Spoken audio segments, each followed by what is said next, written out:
El ball de bastons és una dansa tradicional i popular catalana, considerada una de les més antigues. L'origen del ball de bastons és una pregunta amb diverses respostes. Hi ha historiadors que diuen que el seu origen es troba en els antics ritus prehistòrics. Altres teories el relacionen amb les danses pírriques gregues i d'altres el consideren una evolució del ball d'espases. La dansa ha anat evolucionant i actualment podem trobar diferents característiques.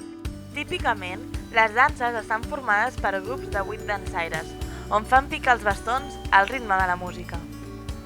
Al llarg del territori podem trobar diversos estils de ball, tants com colles existeixen. És per aquesta raó que trobem diferents tipus de picades, des de rebatres, clos i sotacames, fins a cops a terra, passades i salts. Però aquí no acaba tot.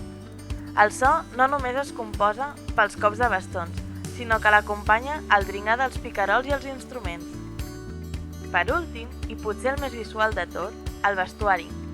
Generalment, vestits de blanc, amb espardenyes als peus i faixa de color, guarnits amb diferents elements acolorits, com poden ser el mocador, la polaina i el faldellín.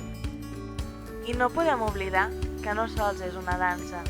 Són emocions, sensacions, amistat. Ara que ja saps què és, només queda dir, t'hi apuntes?